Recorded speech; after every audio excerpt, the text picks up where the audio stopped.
तो hi everyone, welcome back to your favourite JR college. आप सभी का वेलकम है। आप सभी का खूबसूरत से जिसका नाम है जेआर कॉलेज। आप सभी को पता है कि आपके लिए जो एसपी का जो लेक्चर्स था, आपको लेक्चर 1 मिल गए हैं, लेक्चर्स 2 मिल गए हैं, जिसमें हमने एक बेसिक तरीके से देखा था कि मेमोरेंडम ऑफ एसोसिएशन क्या होता है। वो एक ऐसा डॉक्यूमेंट है जो कि पर्सनल डॉक्यूमेंट है, जिसमें कंपनी अपनी मेन इंफॉर्मेशन राइटअप करती है और जनरल पब्लिक को इशू करती है, जिससे क्या होगा, एक कंपनी का इंफॉर्मेशन उन्हें इजीली पूरा मिल सके।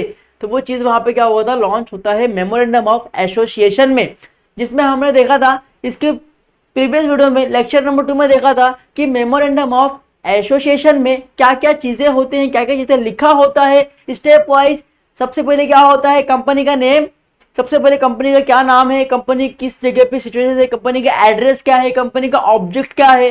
ये 3 चीज होता है, कंपनी का नाम, कंपनी का एड्रेस, कंपनी का ऑब्जेक्ट क्या है। ये 3 चीज हमारे मेमोरेंडम ऑफ एसोसिएशन में क्या होता है, लिखा होता है। ठीक है, अब हम इसके आगे का देखेंगे कि इसके आगे और चीज क्या होता है, क्योंकि आपको पता है कि टोटल ऑफ 6 चीज जो है वो 6 चीज हमारे मेमोरेंडम ऑफ एसोसिएशन में क्या होता है, लिखा होता है।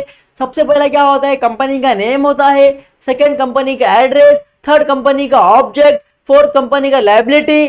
फिफ्थ, कंपनी का क्या है, देखो मैंने यहाँ पे लिख के दिया है, कंपनी का लायबिलिटी। फिफ्थ है कंपनी का कैपिटल क्लॉज। सिक्स है एसोसिएशन और सब्सक्रिप्शन क्लॉज। तो हमने इसके प्रीवियस वीडियो में देखा था कि कंपनी का नेम किस तरीके से होता है, कंपनी का एड्रेस किस तरीके से होता है, कंपनी का ऑब्जेक्ट किस तरीके से होता है। अगर उसमें आगे चल के कुछ अल्टरनेट करना हो, कुछ चेंजेस करना हो, तो हमें 75% की क्या लगती है, मेजोरिटी लगती है, वोटिंग राइट लगती है। अगर 75% लोग आपके फेवर में हैं, आपके साथ खड़े हैं, तो आप उसको अल्टरनेट कर सकते हो, चेंजेस कर सकते हो। इसमें भी सेम वैसे ही है। तो हम लोग इस वीडियो में देखने वाले वन बाय वन सब चीजों को डिस्कस करेंगे, उसके आगे की चीज। ठीक है, तो जो हमारा 4th नंबर का था वो था लायबिलिटी क्लॉज। अब ये लायबिलिटी क्लॉज क्या होता है, किस तरीके से होता है, देखो सपोज एक इन्वेस्टर है, अगर सपोज ये इन्वेस्टर है, अब इसको इस फॉर्म में क्या करना है, इन्वेस्टमेंट करना है, इन्वेस्ट करना है। तो भाई इसको मालूम होना चाहिए ना कि कंपनी की लायबिलिटी क्या है। अगर कंपनी लॉस में जाएगी तो इसका पैसा कैसे पे करना है। हो सकता है कोई कंपनी की लायबिलिटी क्या होगी, लिमिटेड होगी, किसी की अनलिमिटेड होगी, किसी की लिमिटेड बाय गारंटी होगी। तो ये चीजें क्या होता है हम लोग देखेंगे। सपोज इस फर्म का लिमिटेड लायबिलिटी है, सपोज इस फर्म का लिमिटेड लायबिलिटी है, क्या है, लिमिटेड लायबिलिटी है। मतलब कि अगर कंपनी लॉस भी होगा तो सिर्फ इनका जो पैसा इन्वेस्टमेंट किया है वही जाएगा, इनको एक्स्ट्रा देने की जरूरत नहीं है।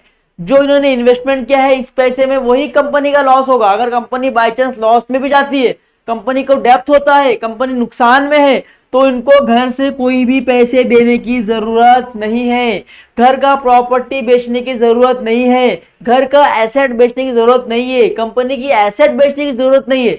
जो इन्होंने इन्वेस्टमेंट किया है बस उसी से क्या होगा, इनका पेमेंट होगा, बाकी कोई भी करने की जरूरत नहीं है। तो एक मेमोरेंडम ऑफ एसोसिएशन में ये चीज लिखा होता है कि अगर भाई आप इस कंपनी में इन्वेस्टमेंट कर रहे हो तो आपको आपकी जो लायबिलिटी होगी वो होगी लिमिटेड, कि आपको जो आपने शेयर डाला है, पैसा जो आपने शेयर के लिए पैसे दिए हैं, आपको उसी पैसे से क्या करना है, उस लॉस को कवर करना है। एक्स्ट्रा पैसे देने की कोई भी इसमें जरूरत नहीं है। ना आपका घर बिकेगा, ना आपका प्राइवेट बैंक बैलेंस बिकेगा, कुछ भी नहीं होगा। आपने जो इशू पैसे दिए हैं शेयर इशू के टाइम पे, उसी से क्या करेंगे, हम इनका पेमेंट करेंगे। क्लियर है, इतना हो गया।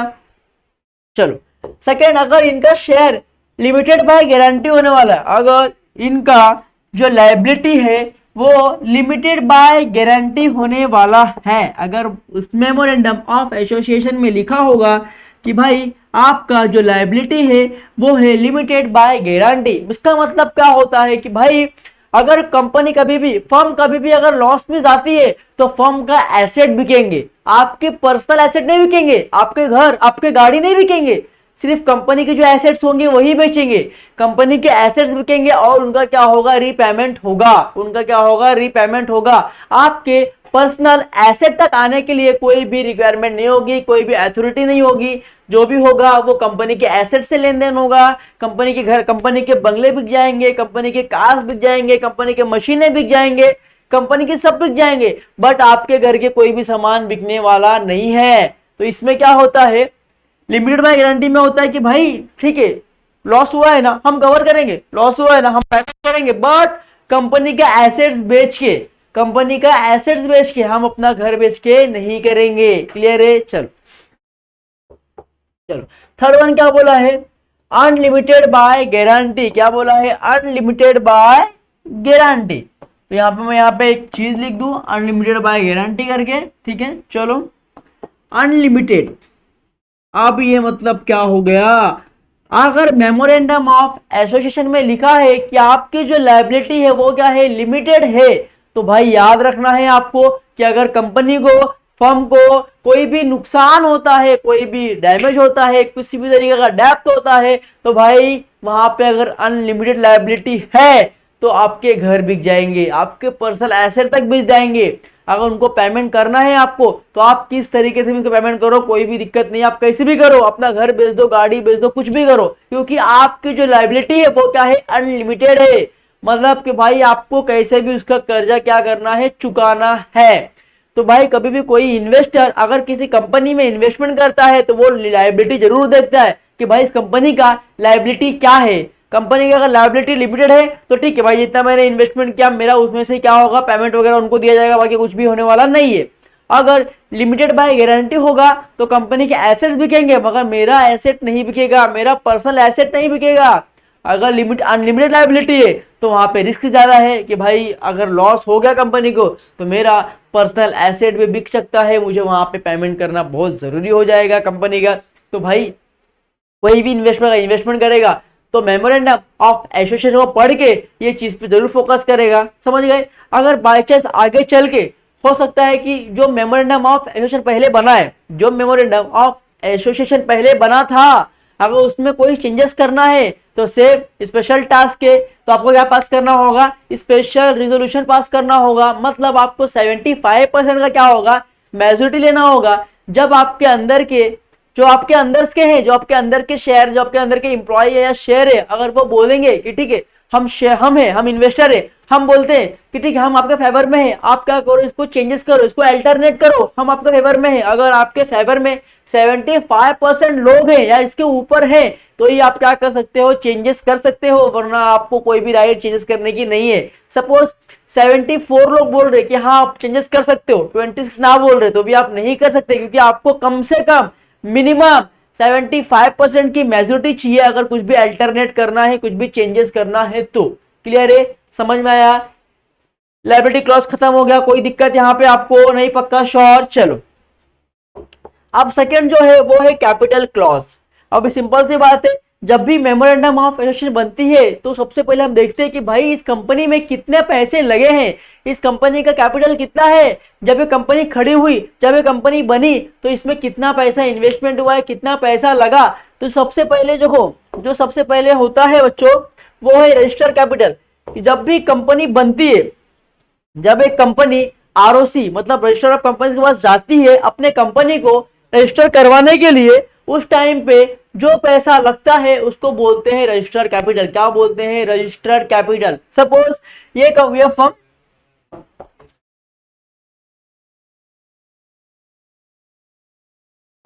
ये फर्म अब जा रही है आरओसी के पास, कंपनी रजिस्टर ऑफ कंपनीज के पास, क्या करने के लिए? रजिस्टर करवाने के लिए। अब रजिस्टर करवाने के लिए जा रही है, अब उस टाइम पे जो इस फर्म में पैसा लगा होगा, जो इस कंपनी में पैसा लगा होगा, उसी को बोलोगे आप लोग रजिस्टर्ड कैपिटल। क्या होगा? Registered capital. ठीक है? जब भी आप कंपनी को रजिस्टर करवाने जाते हो उस टाइम पे जितना फर्म में पैसा लगता है उसको बोलते हैं रजिस्टर्ड कैपिटल। ठीक है? उसके बाद में नीचे आपका लिखा रहेगा कि अगर कंपनी को आगे चल के कभी भी पैसे की रिक्वायरमेंट लगी, कभी भी मनी की रिक्वायरमेंट लगी, तो कंपनी कितना पैसा एथोराइज कर सकती है, कितना कंपनी अब जनरल पब्लिक से ले सकती है, उसका भी एक यहाँ पे अमाउंट लिखा होगा। अगर सपोज इस पर लिखा है कि भाई अगर कंपनी को कभी भी लॉस लगा तो कंपनी सिर्फ 1 लाख ही इशू कर सकती है, खाली जनरल पब्लिक से सिर्फ 1 लाख रुपीज ही ले सकती है, उसके ऊपर ले नहीं सकती है। तो आगे चल के अगर कंपनी को 2 लाख भी लॉस होगा तो कंपनी सिर्फ 1 लाख ही जनरल पब्लिक से शेयर इशू करके पैसा ले सकती है, उसके एक्स्ट्रा एक भी ले सकती नहीं है। तो मेमोरेंडम ऑफ एसोसिएशन में जब ये लिखा होता है, जब ये बना होता है, तो इसमें सारे चीज एक बहुत अच्छी तरीके से लिखा होता है। अगर सपोज यहाँ पे लिखा है कि भाई कंपनी 5 लाख तक एथोराइज कर सकती है जनरल पब्लिक को, तो आगे चल के अगर कोई भी छोटा मोटा लॉस होगा या कंपनी को अभी भी पैसे की रिक्वायरमेंट लगी, सपोज 5 लाख लिखा है और कंपनी को सिर्फ 3 लाख का रिक्वायरमेंट है, तो कंपनी इजीली वो 3 लाख जनरल पब्लिक से शेयर इशू करके एक्सेप्ट कर सकती है। बट अगर यहाँ पे 5 लाख लिखा है और कंपनी को 7 लाख चाहिए, तो कंपनी नहीं कर सकती, कंपनी रजिस्टर्ड कंपनीज में एथोराइज नहीं कर सकती। तो यहाँ पे जब हमारा कंपनी रजिस्टर होता है उस टाइम पे हमें एक चीज वहां पे मेंशन करनी होती है, जब तक हम मेंशन नहीं करेंगे जब तक वो काम नहीं होगा। ठीक है, क्लियर? कोई दिक्कत यहाँ पे? ठीक है, पक्का श्योर? तो इसको बोलते हैं रजिस्टर कैपिटल।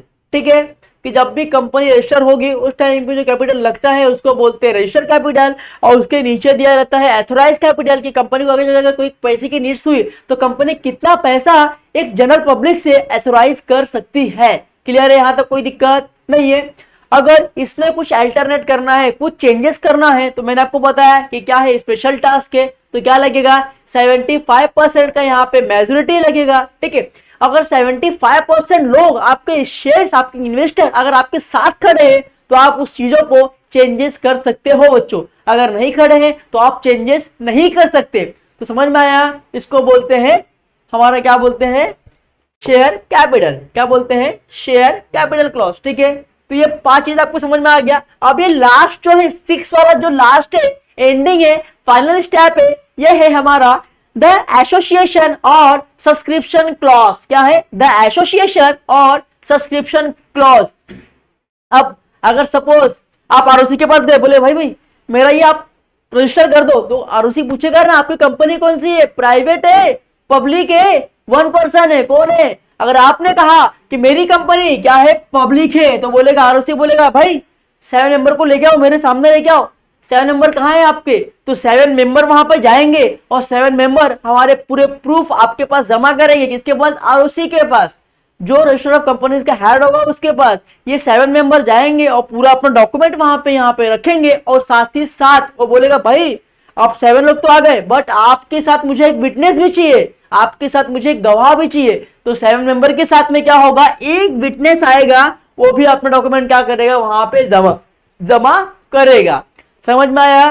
तो ये हो गई बात किसकी, पब्लिक कंपनी की। अगर उन्होंने कहा कि हमारी प्राइवेट कंपनी है, हमारी खुद की प्राइवेट कंपनी है, तो भाई आरओसी बोलेगा एक काम करो, आप कम से कम मेरे पास क्या करो, 2 मेंबर तो लेके आओ एटलीस्ट यार, 2 सब्सक्राइबर तो लेके आओ, और साथ में एक विटनेस लेके आना, नहीं भूलना, विटनेस भी लेके आना।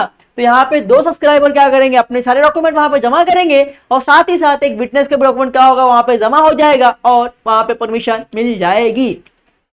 ठीक है, थर्ड है यहाँ पे 1 पर्सन कंपनी। क्या है? 1 पर्सन कंपनी। अगर आरओसी को आप बोलते हो कि भाई मेरी कंपनी छोटी है, उसका एक ही मालिक है, मेरा 1 पर्सन कंपनी है, तो बोलेंगे ठीक है एक काम करो, आप अपने डॉक्यूमेंट दे दो और अपना डॉक्यूमेंट यहाँ पे दे दो, और साथ ही साथ में क्या करो, एक आप विटनेस लेके आओ कि आप कल का अगर पलट गए तो 1 पर्सन कंपनी के साथ में भी क्या होगा, एक विटनेस यहाँ पे लगेंगे। क्या करेंगे, एक विटनेस आपको यहाँ पे भी लगेंगे, जो कभी भी वो आपके साथ, मतलब कभी कुछ हुआ तो वो साथ में खड़ा हो, बोला हाँ ठीक इसे सही रहा, ये चीज गलत है। तो 1 पर्सन कंपनी में एक तो 1 सब्सक्राइबर लगेंगे, और साथ ही साथ यहाँ पे आपको एक क्या लगेगा, विटनेस लगेगा।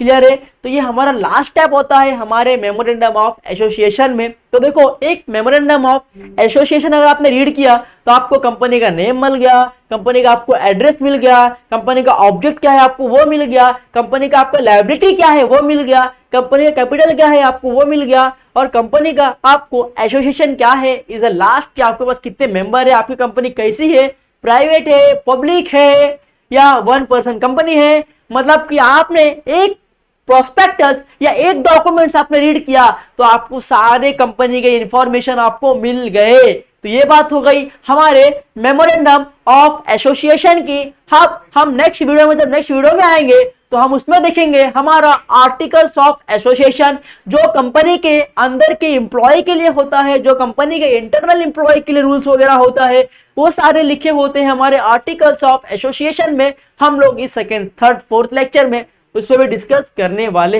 हैं। तो आई होप, देखो मेमोरेंडम ऑफ एसोसिएशन में हर एक सारे चीज ऐसे लिखे होते हैं, अगर कुछ भी उसमें चेंजेस करना है, कुछ भी अगर आगे चल के कुछ अल्टरनेट करना है, तो आपके इन्वेस्टर का कम से कम 75% का मेजोरिटी वहां पे चाहिए। अगर कंपनी के 75% लोग वहां पे अगर मेजोरिटी देते हैं, आपके फेवर में खड़े हैं, आपके साथ में खड़े हैं, तो आप उसको चेंजेस कर सकते हो। सपोज यहाँ पे एग्जाम्पल देखना है, अगर सपोज मुझे इस फर्म के मेमोरेंडम ऑफ एसोसिएशन में मैंने लिखा है XYZ लिमिटेड, लिखा है XYZ लिमिटेड। अब मुझे इसको ABC लिमिटेड करना है, तो मुझे क्या करना होगा, 75% का क्या चाहिए, मेजोरिटी चाहिए। सपोज यहाँ पे इतनी पब्लिक है, यहाँ पे इतनी पब्लिक है, ठीक है, यहाँ पे इतनी मिला के 74% हो रहा है, ठीक है, और 26% क्या है, ना बोल रहे हैं, नो 26%, 74 यस बोल रहे हैं, तो भी मैं चेंजेस कर सकता हूँ क्या, नहीं कर सकता हूँ, क्योंकि मुझे यहाँ पे क्या लगेंगे, 75%, मिनिमम 75% या तो उसके ऊपर, तब मैं चेंजेस कर सकता हूं, वरना कोई भी चेंजेस नहीं कर सकता हूं। सपोज यहां 74 कट के यहाँ पे 90 हो जाए, यहाँ पे क्या हो जाए 10, तो ऑब्वियसली मैं कर सकता हूं क्योंकि 75 के ऊपर है। तो कम से कम 75% का आपको क्या चाहिए, मेजोरिटी चाहिए, जिससे आप क्या करोगे, चेंजेस कर सकते, कोई भी अल्टरनेट आप कर सकते हो। तो आई होप कि इस वीडियो में आपको मेमोरेंडम ऑफ एसोसिएशन से सारे डाउट्स क्लियर हो गए होंगे और सारे बेसिक चीज आपको समझ गए होंगे। अब नेक्स्ट वीडियो में हम लोग देखने वाले हैं वो है आर्टिकल्स ऑफ एसोसिएशन। तो बाय बाय बच्चों, टेक केयर, ख्याल रखना और वीडियो को पूरा देखना कि आपके लिए एसपी सब्जेक्ट जो भी इजी हो जाए और आप काफी अच्छे बेहतरीन तरीके से इसमें भी स्कोर कर पाओ। तो आई होप कि आपको सब चीज समझ में आ गया होगा। अब नेक्स्ट वीडियो में देखेंगे हम लोग आर्टिकल्स ऑफ एसोसिएशन देखेंगे। तो बने रहना, देखते रहना वीडियोस को, लाइक करना, सब्सक्राइब करना, फॉलो करना और कमेंट जरूर करना। बाय बाय, टेक केयर, ख्याल रखना।